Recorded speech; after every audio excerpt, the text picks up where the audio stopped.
दोस्तों स्वागत है आपका हमारे चैनल में।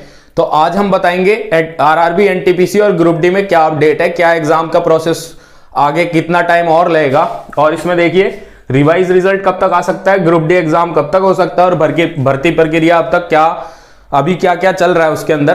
तो ये सारी अपडेट लेकर आया हूं आज। तो ऐसे ही बेहतरीन वीडियोस के लिए हमारे चैनल को लाइक शेयर सब्सक्राइब कर दीजिए, दोस्तों का शेयर कर दीजिए, जिससे बेहतरीन वीडियोस आप लोगों को टाइम टू टाइम मिल सके। और जितने भी जल्दी नोटिस आते हैं वो सब आप लोगों को बहुत जल्दी पहुंचाने का हम लोग करते रहते हैं, बहुत जल्दी पहुंचाते हैं जितनी जल्दी अपडेट आती है। तो चैनल को लाइक शेयर सब्सक्राइब कर दीजिए, हम लोगों को थोड़ा सा सपोर्ट कर दीजिए दोस्तों।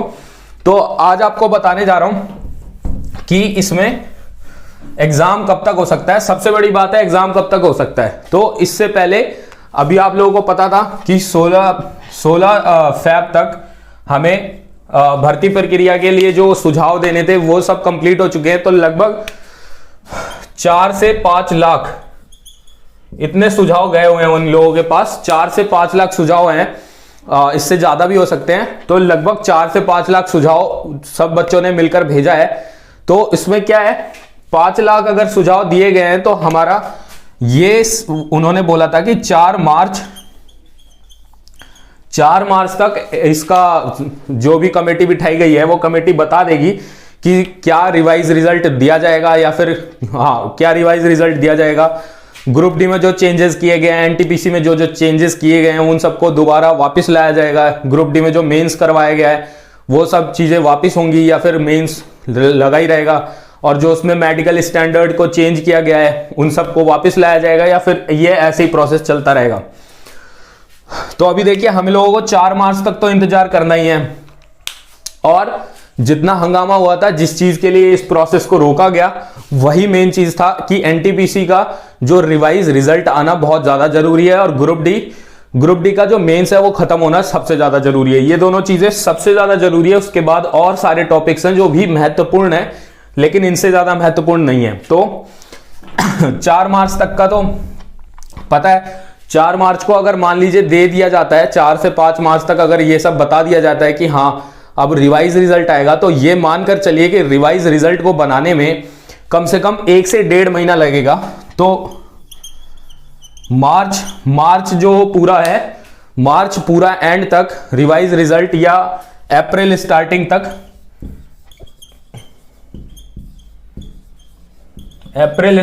तक ये एग्जाम का रिवाइज रिजल्ट आने की पूरी संभावना है। और अगर अप्रैल स्टार्टिंग तक रिवाइज रिजल्ट आ गया तो ये समझ लीजिए कि 15 जनवरी को रिवाइज रिजल्ट आया था, 14 जनवरी को रिजल्ट आया था। तो उस समय क्या था, अगले ही महीने 14 तारीख को एग्जाम स्टार्ट हो गए थे। तो टोटल 1 महीना मिलेगा हमें एग्जाम कंडक्ट वो लोग कराएंगे, तो 1 महीना मिलेगा हमें।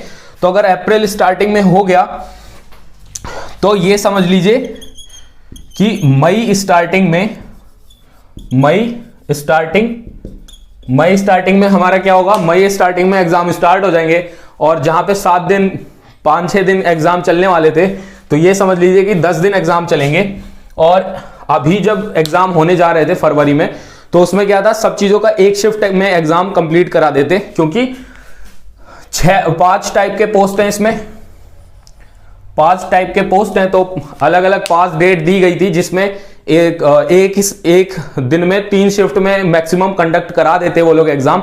लेकिन अब जब 7 लाख यूनिक बच्चे पास होंगे, तो चांसेस ये हैं कि 3 से 4 शिफ्ट लग सकती हैं, जिसमें नॉर्मलाइजेशन पिछली बार की तरह थोड़ा बहुत ऊपर नीचे हो सकता है, क्योंकि नॉर्मलाइजेशन में किसी को नहीं पता कि किसके ज्यादा नंबर आएंगे, किसके कम नंबर कर दिए जाएंगे। तो ये सबसे मेन पॉइंट है।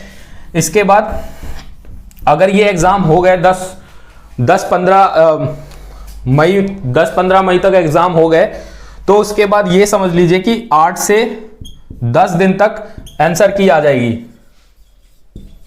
8 से 10 दिन तक आंसर की आ जाएगी। आंसर की आने के बाद ही 15-20 दिन में आपका रिजल्ट आ जाएगा। ठीक है। तो जून में आप समझ लीजिए, जून में रिजल्ट आ जाएगा, रिजल्ट मेंस का रिजल्ट आ जाएगा। उसके बाद कुछ पोस्ट ऐसी हैं जिसमें डायरेक्ट जॉब्स लगेगी मेडिकल के बाद, और कुछ पोस्ट हैं जिसमें टाइपिंग है, और कुछ पोस्ट हैं जिसमें साइको है। 2 पोस्ट हैं जिसमें साइको है। तो रिवाइज रिजल्ट आते ही 1-2 महीने में साइको टेस्ट और टाइपिंग टेस्ट वो सब कुछ करा लिया जाएगा। पहले क्या होता था, जो स्टूडेंट साइको में पास हो गया वो फाइनल तक साइको में ही रहता था, और अगर वो साइको में फेल हो गया तो वो किसी में पास नहीं हो पाता था।